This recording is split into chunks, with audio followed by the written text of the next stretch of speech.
বিরামপুরে শহীদ বুদ্ধিজীবী দিবসে আলোচনা সভা ও দোয়া মাহফিল অনুষ্ঠান অনুষ্ঠিত। রিপোর্টার বাংলা টিভির টেক্স রিপোর্ট। 14 ডিসেম্বর শনিবার সকাল 10 ঘটিকায় দিনাজপুরের বিরামপুর উপজেলা প্রশাসনের আয়োজনে শহীদ বুদ্ধিজীবী দিবস 2024 পালন উপলক্ষে আলোচনা ও দোয়া মাহফিল অনুষ্ঠান অনুষ্ঠিত হয়েছে।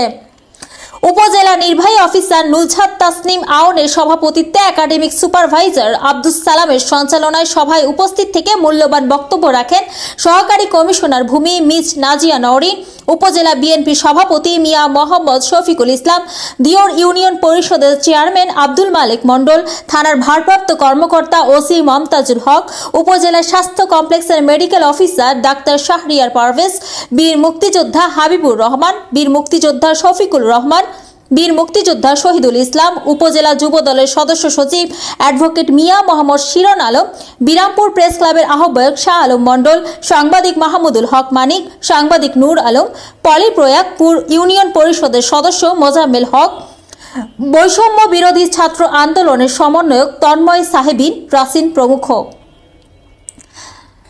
আজকের আলোচনা সভার সভাপতি উপজেলা নির্বাহী অফিসার নুজহাত তাসনিম আওন বলেন, শহীদ বুদ্ধিজীবী দিবস দেশের স্বাধীনতা ও মুক্তি সংগ্রামের ইতিহাসের সবচেয়ে মর্মন্তুদ দিন।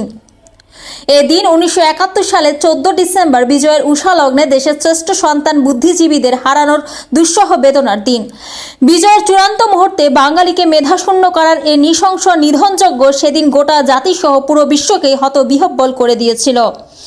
এ সময় বিরামপুর উপজেলা প্রশাসনের সকল দপ্তরের কর্মকর্তা বৃন্দ, বিভিন্ন শিক্ষা প্রতিষ্ঠানের শিক্ষক বৃন্দ, বিরামপুরের সকল বীর মুক্তিযোদ্ধা বৃন্দ, বিভিন্ন প্রিন্ট ইলেকট্রনিক মিডিয়ায় সাংবাদিক বৃন্দ ও সুধী মণ্ডলী বৃন্দ উপস্থিত ছিলেন। আলোচনা সভা শেষে শহীদ বুদ্ধিজীবীদের মাগফিরাত কামনায় দোয়া করা হয়।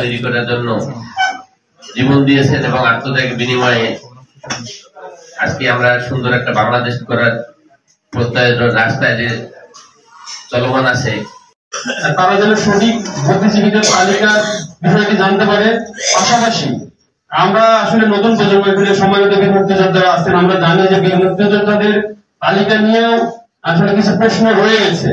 আমি আজকের এই আলোচনা সভার মাধ্যমে মুক্তিযোদ্ধা বিষয়ক মন্ত্রণালয়ের কাছে দাবি জানাচ্ছি যে বাংলাদেশে যে বুদ্ধিজীবী দিবস আমরা পালন করতেছি, 71 পরবর্তী এখনো এই বুদ্ধিজীবী কতজন হত্যা হয়েছে এর সুনির্দিষ্ট কোন তালিকা এখনো প্রকাশ।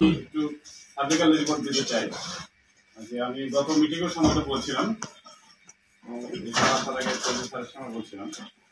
আমি যেহেতু দীর্ঘদিন থেকে মুক্তিযুদ্ধ দেখিনি, কিন্তু আমরা মুক্তিযুদ্ধ নিয়ে কাজ করছি। 14 ডিসেম্বর আলাদা বাহিনীরা সকল শহীদ বুদ্ধিজীবী শিক্ষক সকলকেই একযোগে মৃত্যুবরণ করতে হয়েছে। আমরা এই শহীদ বুদ্ধিজীবীর আত্মার প্রতি আজকে আলোচনা সভা মাহফিলের সম্মানিত সভাপতি অনুষ্ঠানকে একসঙ্গে মৃত্যুবরণ করতে হয়েছে। আমরা তাদের সকলকে প্রথমে আমাদের শ্রদ্ধা এবং আমাদের দেশ হয়তোবা যতটুকু এগিয়ে যেতে পারতো তার চেয়ে অনেক বেশি পিছিয়ে গেছে। এই দিবসে যাদেরকে হত্যা করা হয়েছে তারা থাকলে হয়তোবা আমরা এখন যে পর্যায়ে আছি। মেধাশূন্য করার জন্য যে নির্মম হত্যাকাণ্ড চালিয়েছে তার তীব্র নিন্দা এবং ঘৃণা পোষণ করতে